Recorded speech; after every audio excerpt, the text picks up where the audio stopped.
Otep à tous, bien-aimés frères et sœurs. J'ai écouté un Congolais de Brazzaville qui se plaignait, qui faisait croire aux gens, qui expliquait que euh, la RDC a des problèmes avec le Rwanda, pas avec le Congo-Brazzaville.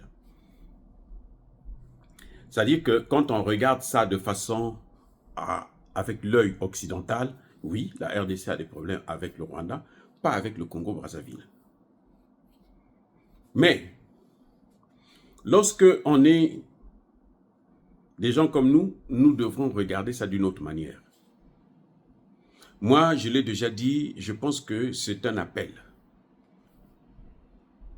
C'est un message. Ces jeunes qui ont marché savaient ce qu'ils voulaient.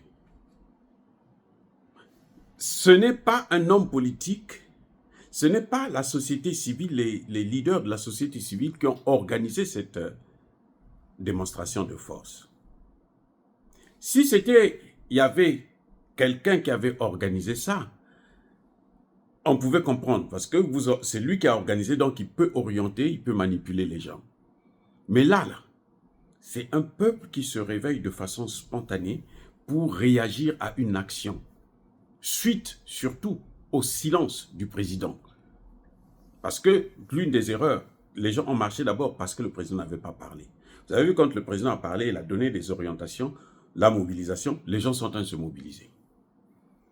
Mais là, le président n'a pas parlé.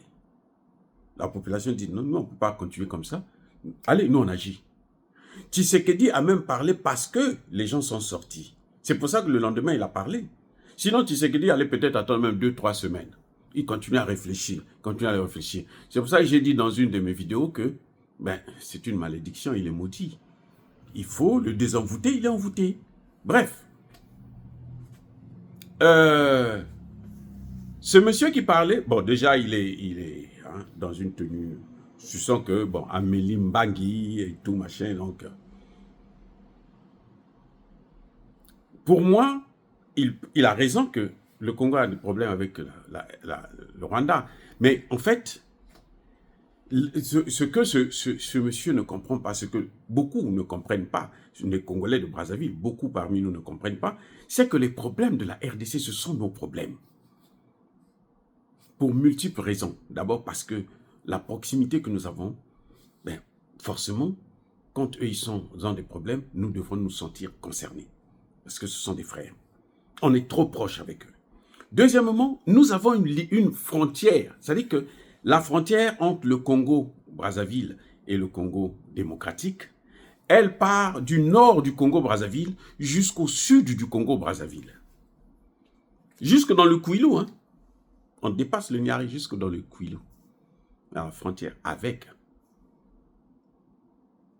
le Congo démocratique. Regardez la carte, les amis. Si vous prenez la carte là, vous allez voir ça. Ça part du nord au sud. Donc nous, aujourd'hui, au Congo-Brazzaville, s'il y a un problème, parce qu'il ne faut pas penser que ce qui est en train de se passer là, on sait que ce n'est pas le Rwanda qui est là. Le Rwanda n'est qu'un instrument. C'est la gâchette, hein, le caniche des Occidentaux.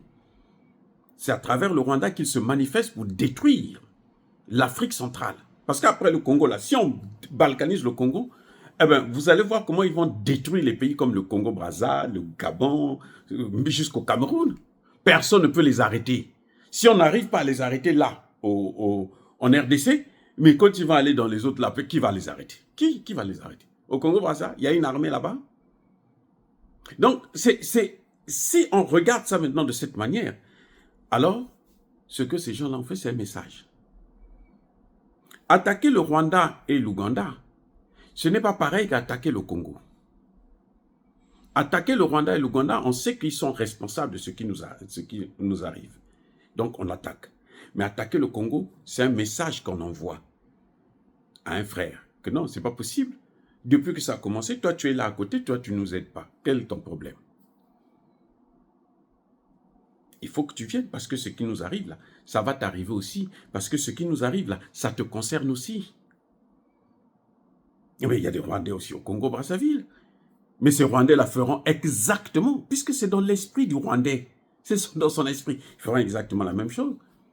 Est-ce que les Congolais de Brazzaville seront contents qu'à Kinshasa, on dit, bon, on reçoive des Rwandais pour dire, bon, allez-y déstabiliser le Congo là-bas? Ça n'a pas de sens. Donc, nous, on ne devrait pas se plaindre. On devrait plutôt obliger à nos dirigeants de se voir, se parler, pour chercher à trouver la solution ensemble.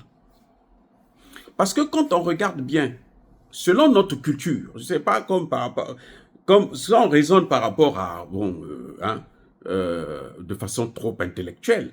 Bon, écoutez, ce qui concerne le Congo, ça ne nous concerne pas. Hein.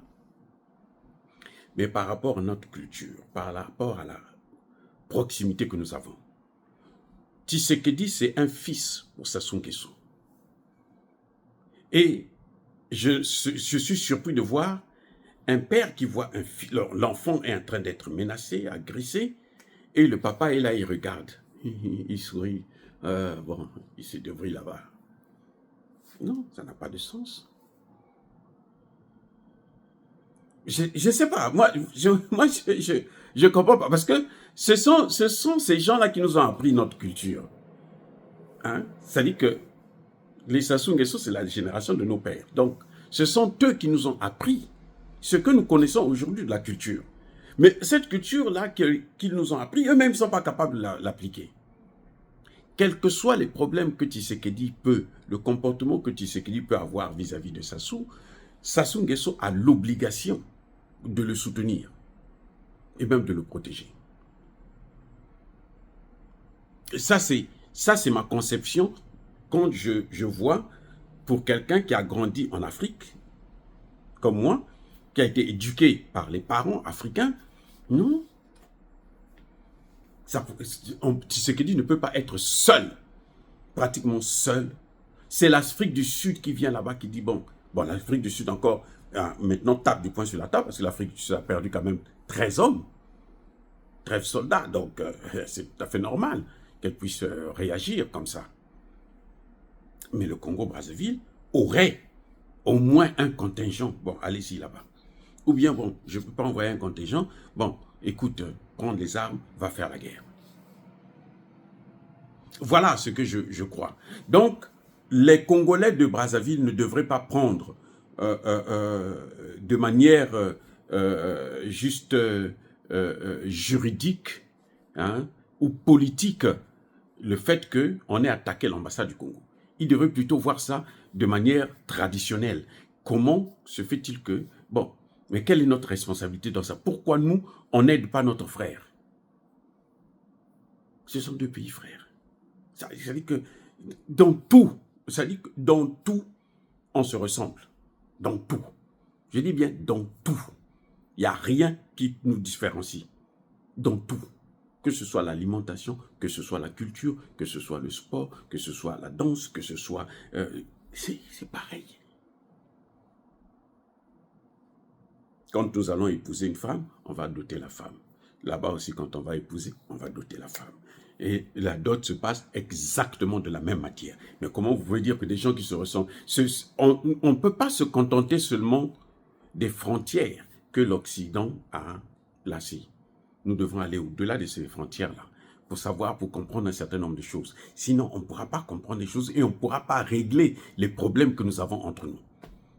C'est un conseil. Soyez bénis, abondamment bénis par le Dieu des Kémites et par nos ancêtres angélisés, mais que tous ceux qui persécutent le continent africain, le pillent et le déstabilisent, qu'ils soient noirs, blancs, chinois, arabes, juifs, indiens ou qui qu'ils soient punis, maudits, foudroyés, neutralisés, écrasés, effacés par le Dieu des Kémites et par nos ancêtres angélisés. Vive l'Afrique éternelle, j'ai dit et j'assume.